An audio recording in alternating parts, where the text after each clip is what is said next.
sometimes I think I don't appreciate myself. When I got the golden buzzer, it was the last thing I expected. I was so happy. You're bloody hilarious. And I really want you to win the entire series. Thank you so much. Ever since Amanda pressed the golden buzzer, I've had those 22-year-old dreams come back into my head and think, you can make it. You'll be the next big thing. You can make it. I've never won a competition.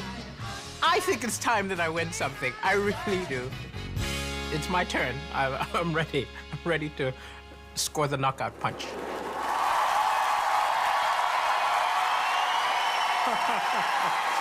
Oh. Thank you for that welcome. And thank you, Amanda, for pushing that buzzer. Ever since you did it, my life has been bonkers. People approaching me on the road saying, well done. But the most common question I get is, you're from where? Is it Mali, Maui? It's Malawi. And if any of you don't know where that is, it's where Madonna adopted all the babies from. That's us. Yeah, you're jealous. I do miss my little brother.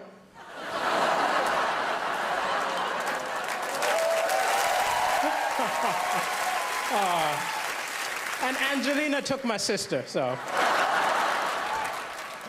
I've been in the UK a while. I was tricked into moving here. I was tricked because I was watching television and I saw an angry guy came on television and he said, oh, these immigrants take all the good jobs, all the good women. I was like, wow, that's what I'm looking for.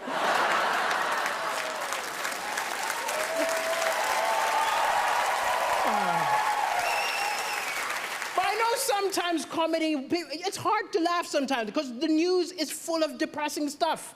But I think the thing is, it's misleading because amazing things happen every day, little acts of kindness, but they don't report it. They put it on page 10, they open with the doom and gloom. If the BBC News was a mate of yours, you'd never go over. Look, I'm not going to that depressing barbecue. I'm gonna hang out with Cartoon Network. But it's an amazing time to be alive. People say stuff like, I miss the good old days. The good old days were terrible. We've got amazing stuff. We've got Wi-Fi. Yeah. We've got rights. Women can vote. Yeah. I'm black. 200 years ago, this would have been an auction.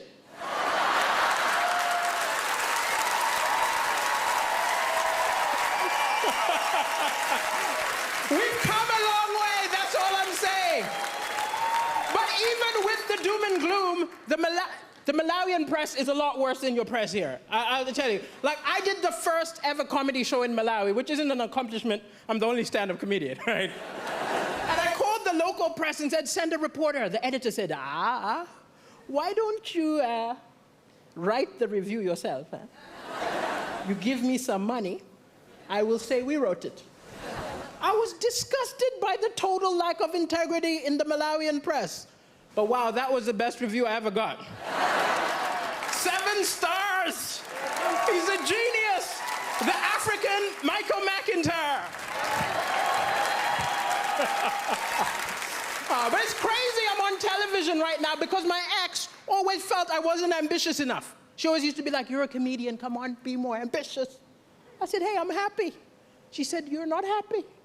I said, I think I'm happy. She said, no, be more ambitious. I did not sign up for somebody who's going nowhere. I snapped.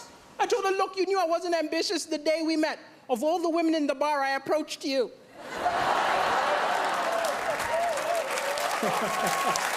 Yeah, you're laughing. I'm single now. And I am looking for love, I'll admit. I'm looking for love, you know, gotta get that citizenship, you know. But it's hard to date on a budget. I remember going for a date and the woman made a lot more money than me, which isn't a problem. We're in the 21st century, but I was ashamed. I remember the waiter came up, assumed I was gonna pay. Put the bill in front of me, I had to go, I'll get the next one.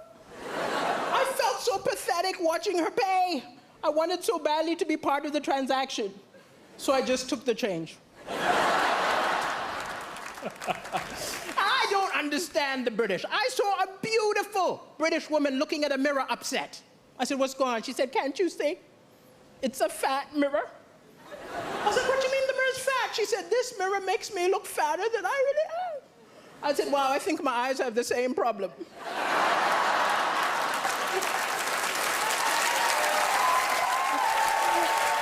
I was not mocking her. Don't be angry with me. It was a cultural misunderstanding. I'm from Africa. It's different. When we see someone overweight, we don't think go on a diet. We're more like, where did you get the food? I think we gotta follow her home. Thank you, ladies and gentlemen. It's been a pleasure. Thank you.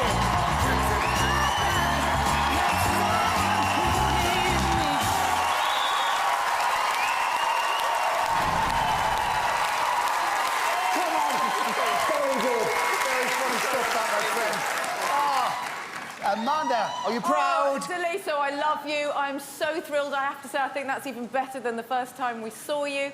What I love about you, what I think is so important about comedy is that it has to be very near the edge of edgeness. And you were so on the edge that it made us howl with laughter.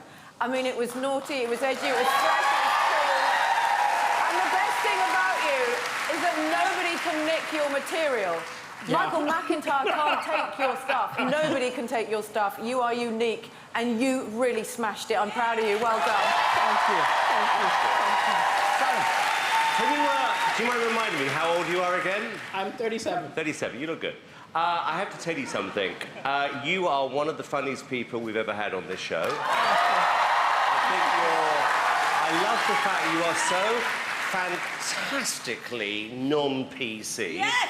I really do. And I think that's part of the reason why everybody likes you so much. I said this earlier on in the week, I'm going to say this about you, is that I do believe that this show can be an amazing showcase for somebody like you. And I would be amazed... Actually, no, I don't want to say this because I jinxed it before, but what I'm thinking is this, that you are the sort of person who, off the back of this, your phone should be ringing in 3 days' time, offering you your own show.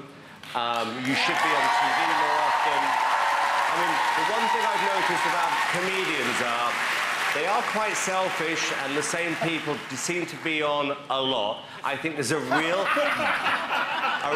gap in the market for you, and it's your personality, your sense of fun, which I believe is going to put you in the final tomorrow, and you deserve it.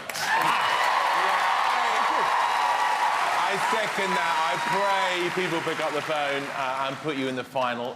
When you were on the first time round, Jack Whitehall called me and said he used to do gigs with you back in the day, and I said, why isn't he the biggest comedy star in the country? And he said, he's never been given the right break. Well, tonight is the right break. You're going to be a superstar. Uncomfortable topics funny, and you made us ugly laugh. Like, no woman wants to do that. We were howling. You're brilliant. Well done, daliso. Thank you, judges. Quite well. Doesn't get any better than that, does it? Not wonderful relief. Fabulous, fabulous. Well, if you want to see daliso, stay in the hub for the Royal Variety and come back here for the final. Call 0902 044 24 04 from a landline, from your mobile, call 644 24 04 or bud by the app. But not yet, voting doesn't start until the last act has been phoned. One more time, let's hear it for daliso chaponda!